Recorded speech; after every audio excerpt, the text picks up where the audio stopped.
Tout d'abord, il faut savoir que j'ai grandi en région parisienne et c'est plutôt l'écoute de mon cœur qui m'a fait rejoindre l'Équateur en suivant l'homme avec qui je partage ma vie aujourd'hui.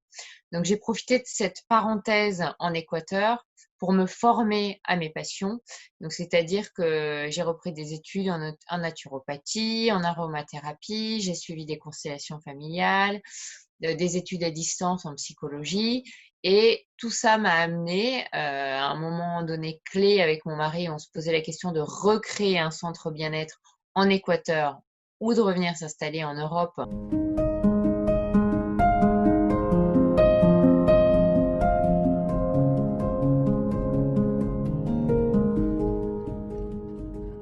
Pas le sentiment que ce soit incompatible. Alors, je dis pas que j'ai un sens de l'humour très très aiguisé. En revanche, mon mari, qui est également thérapeute, avec qui on crée des formations ensemble, notamment sur le cerveau, etc., c'est quelqu'un qui a énormément d'humour et qui rit de tout. Alors, et moi, je pars du principe que justement, c'est quand on sait rire de soi qu'on avance et qu'on se remet en question finalement.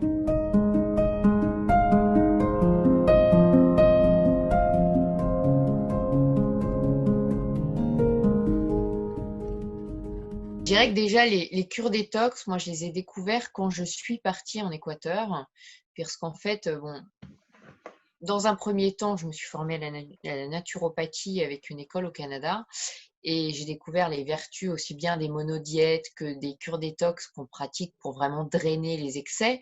On sait que le corps, quand il connaît des dysfonctionnements, c'est souvent en relation avec nos excès alimentaires, mais pas que évidemment. Et donc, une détox, ça permet justement de mettre à mal toutes ces toxines qu'on accumule dans le corps, etc.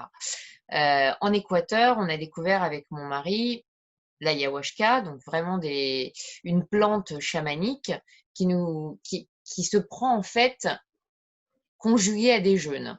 Donc on a vraiment, et moi puisque c'était vraiment ma partie sur la naturopathie, on a cherché à adapter la naturopathie à l'occidental avec évidemment les plantes qu'on avait sur place et les aliments qui se trouvaient sur place. Et là, j'ai vraiment découvert les vertus du jeûne et à quel point le jeûne pouvait permettre la guérison et la bonne humeur. Alors, si ça rejoint votre question sur l'humour, c'est assez intéressant puisqu'en fait, quand on se libère de manière très guidée, très accompagnée, parce que je souligne qu'un jeûne, ça peut être très dangereux quand on le fait tout seul, sans prendre en compte son métabolisme et toutes les connaissances qu'il y a autour de l'alimentation.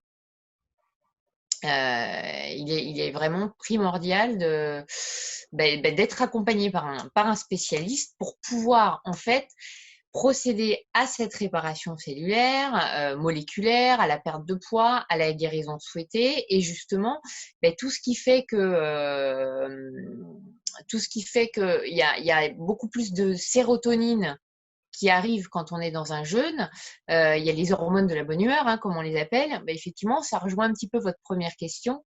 Moi, je dirais que c'est pas du tout incompatible d'avoir le sens de l'humour et d'être dans la spiritualité, parce que quand on accède justement aux bienfaits des cures proposées autour du jeûne, on est vraiment dans cette dopamine qui est boostée, les endorphines qui sont là, et on est vraiment dans une qualité de vie, une vitalité et une humeur qui est complètement optimale.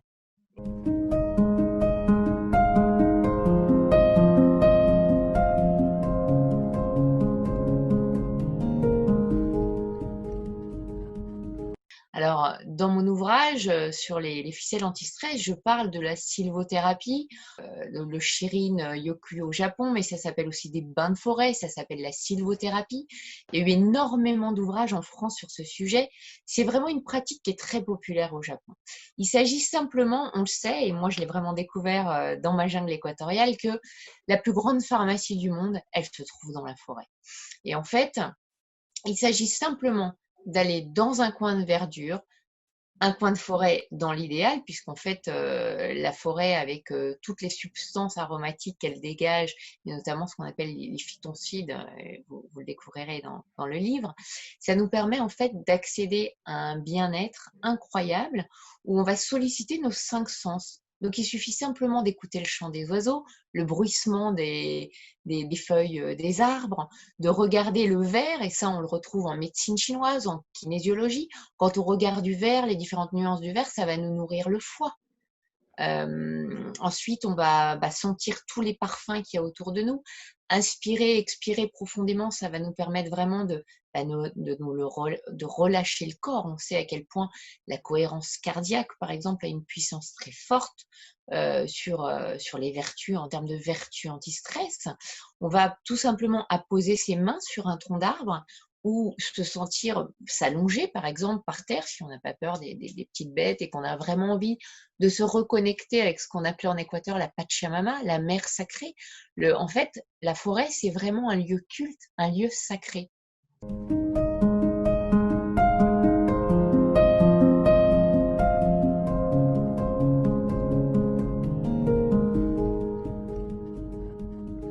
On est tous des univers uniques et que ce qui va toucher certaines personnes, vous me parlez du rock, il y a d'autres personnalités qui vont être plus touchées par la musique classique, qui vont être transportées. Et puis je pense qu'il y a des âges clés aussi. Il y a des âges où on va aimer, je sais pas, des courants. Je pense à l'électro, par exemple, ça peut nous toucher, ça peut nous stimuler à un moment donné de notre vie. On a besoin de se réveiller. Et puis à d'autres moments, là, je pense à mon fils qui a 6 mois. Son père n'a jamais écouté de reggae de sa vie, j'ai jamais écouté de reggae de ma vie, et pourtant c'est ce qui l'endort, c'est ce qu'il adore, et on l'a découvert grâce à ma belle-sœur qui lui a mis un jour du reggae. Bon, alors pourquoi ça fait danser les consciences?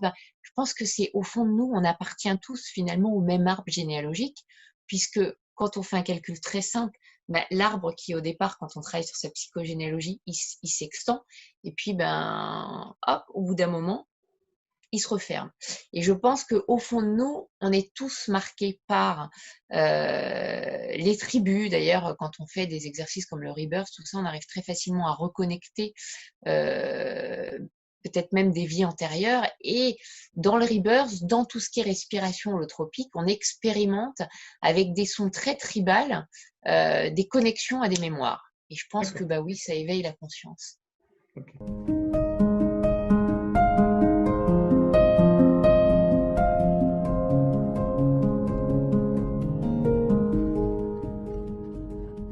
C'est évident qu'on ne peut pas avoir le même tonus tout au long de la journée, c'est clair et net.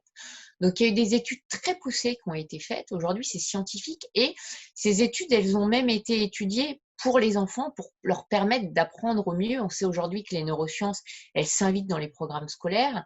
Et on sait, par exemple, que entre...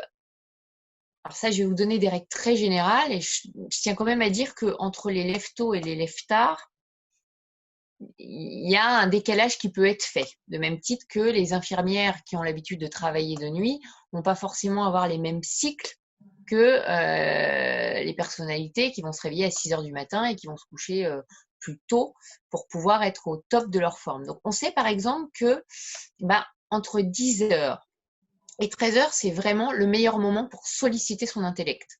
Donc, c'est avec des moments où on va planifier des réunions importantes, des tâches très importantes où il va falloir se concentrer. À la mi-journée, le cerveau, il suit une baisse de régime. Donc là, on va adapter en conséquence notre programme. On sait qu'il faut faire des pauses environ de 10 minutes toutes les 2 heures. Et c'est très important. C'est pour ça que ça ne sert à rien des fois de se dire « Allez, je travaille comme une dingue pendant 6 heures et puis après, je me laisse tranquille. » Mais non, on va pas travailler de manière aussi optimale qu'en respectant ce chrono-là.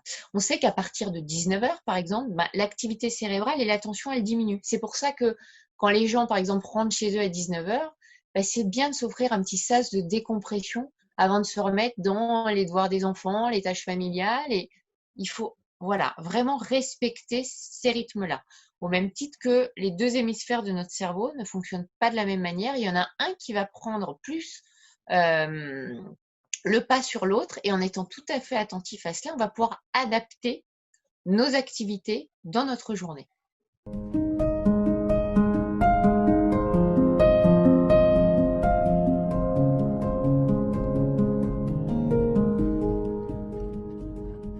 les médecines naturelles, les médecines douces, bon, moi, il y en a plein que j'aime, évidemment, comme je vous l'ai dit. Donc, je dirais que il y a des moments où je vais être plus sensible à l'aromathérapie, à d'autres moments, je vais utiliser peut-être de la phytothérapie, de l'acupuncture. Tout va dépendre de ce que mon corps me dicte et ce vers quoi il va me dire d'aller. Parce qu'en fait, on a tendance à dire le mentalement, le corps sait tout. Et effectivement, D'accord. quand on se réaligne à son corps, on sait ce qui va être plus efficace en termes de médecine douce ou toute autre décision qu'on a à prendre dans sa vie. Alors, l'autonamaki, pour être tout à fait franche, moi j'ai trouvé que c'était un principe qui était complètement, une méthode qui était complètement atypique, complètement barrée, qui est née au Japon. Pour être honnête, je ne l'ai jamais testé. En revanche, j'ai trouvé que c'était assez fascinant. Pourquoi?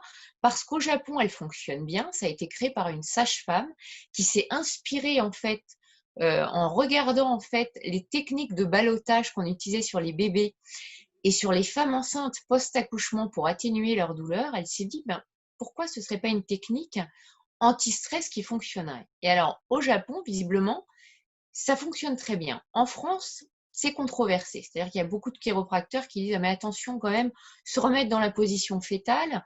Ok, c'est peut-être anti-stress, mais c'est pas forcément bon pour la colonne. D'autres médecins qui vont dire attention, les claustrophobes, il faut surtout pas y aller. Ce qui rejoint ce qu'on a dit à l'instant, c'est-à-dire qu'encore une fois, ce qui correspond à l'un va pas correspondre à l'autre.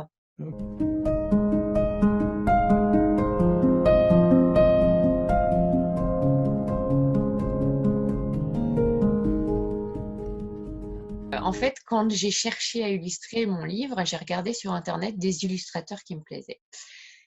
Et vraiment, Charlène, elle m'a plu. Donc, je lui ai écrit, je lui ai proposé le projet en lui disant, mais tu sais, j'ai aucune garantie que ce livre fonctionne. Si ça te plaît, on teste l'aventure ensemble, mais je peux pas te promettre que ça va fonctionner.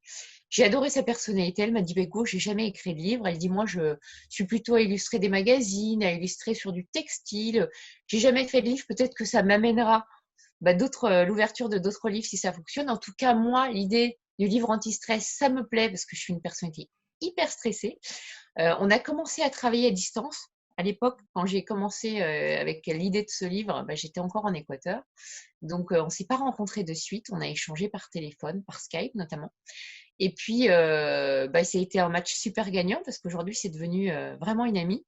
Et on a même un autre projet ensemble actuellement de développer un nouveau livre, mais ça, j'en dis pas trop, toujours sur les développements personnels, autour du monde quantique. Et là, on veut faire des cartes adaptées au livre pour mettre un coffret, un jeu de tirage ensemble. Et ce qui est très drôle, c'est que c'est elle qui m'a donné l'idée des cartes. Bien, Ambre, merci pour toutes ces informations. Merci de nous fournir un ouvrage qui est une mine de secrets anti-stress. Avec plaisir. Et à très bientôt sur votre prochain ouvrage dont vous n'avez encore pas parlé.